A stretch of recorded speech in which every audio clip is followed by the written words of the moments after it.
अस्सलाम वालेकुम, कैसे हैं आप सब? आई होप आप सब ठीक होंगे। अल्हम्दुलिल्लाह हम भी ठीक हैं। और यहाँ पे जो है मैं कुछ बेसिक सी छोटी मोटी सी चीज़ें रमज़ान के लिए तैयार करके रख रही थी, तो सोचा आप लोगों के साथ भी शेयर कर दूँ। यहाँ पे सबसे पहले मैंने आटा गूंदा है और पराठे बना के फ्रीज़ करके रखे हैं, क्योंकि रमज़ान जो है आ गया है और बच्चों के स्कूल होंगे इस बार। वैसे रमज़ानुल मुबारक में बच्चों की छुट्टियाँ होती थी, लेकिन 2 साल हो गए हैं अभी छुट्टियाँ नहीं होती, तो इनके लिए सुबह नाश्ते के लिए थोड़ी मुश्किल होती है। क्योंकि वैसे तो हम लोग रोटी जो है सऊदी अरब में जो ज़्यादातर रहते हैं, रोटी हम बाहर से ही लेते हैं, लेकिन रमज़ान में थोड़ा मुश्किल होता है बच्चों के लिए सुबह सुबह नाश्ता तैयार करना। तो उनके लिए मैंने सोचा पराठे बना के फ्रीज़ कर दूं, ज़्यादा दिन के लिए नहीं, बस 15 दिन के लिए। सबसे पहले मैंने आटा गूंद लिया। आटा गूंद लेने के बाद जो है मैंने पेड़े बना के रख दिए थे थोड़ी देर के लिए। फिर मैंने उसको रोटी बना के बेल के इस तरह से रख दिया। आप चाहें तो सेक के भी रख सकते हैं, लेकिन मैं ऐसे रख रही हूँ क्योंकि मैं ज़्यादा दिन के लिए नहीं, बस 15 दिन के लिए ही बना के रख रही हूँ, तो ज़रूरी नहीं है कि मैं इनको सेकूँ। लेकिन अगर आप ज़्यादा दिन के लिए फ्रीज़ कर रहे हैं तो इनको ज़रूर सेक के ही रखें ताकि ख़राब ना हो जाए। और साथ ही मैं फिर कुछ एक पराठा मैंने कहा फ्राई करके भी आप लोगों को दिखा दूं कि ये किस तरह से होता है। ये देखें, ये फ्रीज़ किया हुआ मैं नेक्स्ट डे फ्राई करके आप लोगों को दिखा रही हूँ, और बहुत ही अच्छा सा क्रिस्पी सा पराठा बना है। मैं कोई ये नहीं है कि मैंने लच्छेदार या कोई भी, आप बस रोटी बेलें और रख दें। तो उसके बाद हम लोग आ गए थे नेक्स्ट डे मंडी, सब्ज़ी मंडी, और यहाँ से कुछ सब्ज़ियाँ लेनी थी रमज़ान के लिए। और सब्ज़ियाँ लेके मैंने जो है इनको कट करके फ्रीज़ करनी थी, क्योंकि रमज़ान में बिल्कुल टाइम नहीं होता हमारे पास कि हम डेली ये सारी चीज़ें करें। तो रमज़ान में बेहतर ये है कि आप पहले से ही सारा कुछ करके फ्रीज़र में स्टोर कर लें, क्योंकि माशाल्लाह से रमज़ानुल मुबारक में हरम जाते हैं तो तरावी और पढ़ते और घर आते हमें 2 बज जाते हैं, 1:30 बज जाता है। फिर आके थोड़ा सा रेस्ट ये वो, तो टाइम बिल्कुल नहीं होता, ना सहरी का और ना ही इफ्तारी का।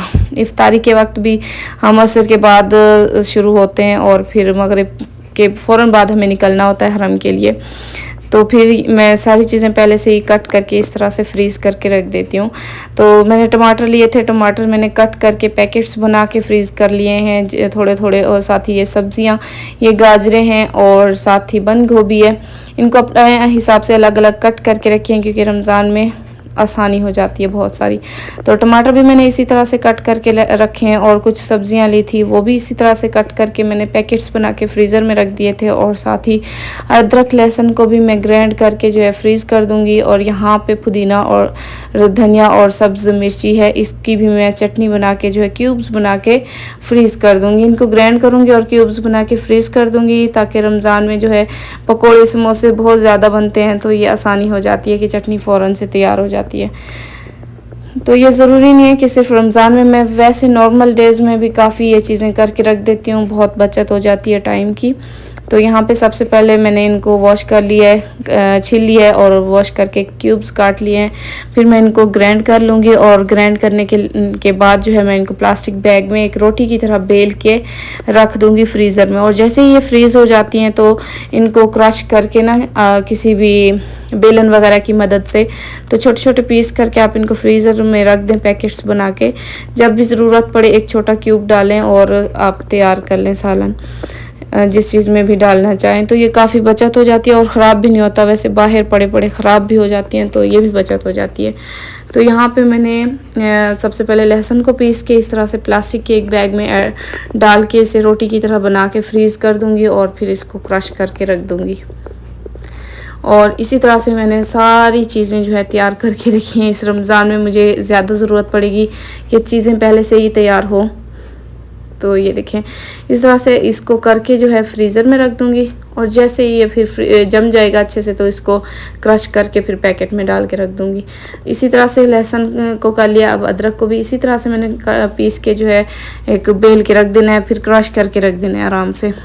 तो ये पूरा महीना मेरा रमज़ान का चल जाएगा अच्छे से, और पड़े पड़े ख़राब भी नहीं होगा। उस वक्त इतना जल्दी होती है कि फ़ौरन बंदा कट करके छील के और क्रश करने में टाइम लग जाता है। तो ये पहले से ही तैयार होगा, जब भी ज़रूरत पड़ेगी एक पीस उठाओ और डाल दो बस। तो ये देखें, इसी तरह से मैं अदरक और लहसुन दोनों को ही बना के रखती हूँ, और ये आप हमेशा कर सकते हैं, ज़रूरी नहीं है कि सिर्फ रमज़ान में। तो ये देखें, यहाँ पे ये नेक्स्ट यानी नेक्स्ट डे की है।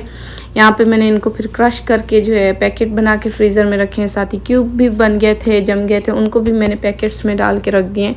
टमाटर के कुछ मैंने पैकेट बना के रखे थे, कुछ मैंने क्यूब्स बना के रखे थे पीस के, और कुछ की जो है यहाँ पे मैं सॉस बना के रख दूँगी, पिज़्ज़ा सॉस, जिसमें आप अपने हिसाब से स्पाइसेस ऐड कर सकते हैं। सबसे पहले मैंने टमाटरों को बॉईल कर लिया है और बॉईल करने के बाद ग्राइंड कर लिया, और इसके बाद जो है इसमें मैंने अपने हिसाब से स्पाइसेस ऐड किए हैं। और ये है टमाटो सॉस की एक बोतल भी मैंने इसमें ऐड कर दी थी ताकि अच्छे से टेस्ट आ जाए। और फिर मैंने इसको थोड़ी देर के लिए घी डाल के पका लिया था अच्छे से मसाले को, और स्पाइसेस अपने हिसाब से डालें, नमक, मिर्च, हल्दी, गरम मसाला, चाट मसाला।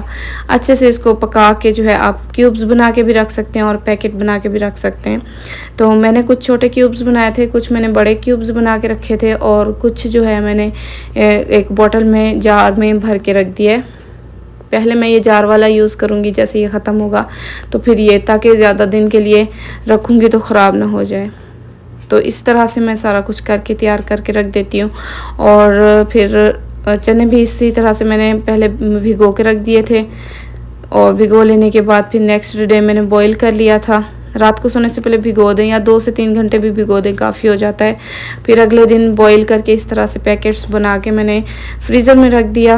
और फिर हम चले गए शॉपिंग के लिए। रमज़ानुल मुबारक की कुछ डेकोरेशन की चीज़ें देखनी थी तो वो लेने के लिए चले गए थे। तो यहाँ से हम लोगों ने थोड़ी बहुत रमज़ान के लिए चीज़ें ली हैं, ताकि थोड़ा अच्छा लगता है, घर को डेकोरेट करते हैं रमज़ान के हिसाब से। तो बस यहाँ से कुछ छोटी मोटी सी बेसिक सी रमज़ान के लिए डेकोरेशन की चीज़ें ली हैं। तो बस आज का व्लॉग यहीं तक है। आई होप आप लोगों को अच्छा लगा होगा। वीडियो अच्छी लगी है तो वीडियो को लाइक, शेयर और चैनल को ज़रूर सब्सक्राइब कर दीजिएगा।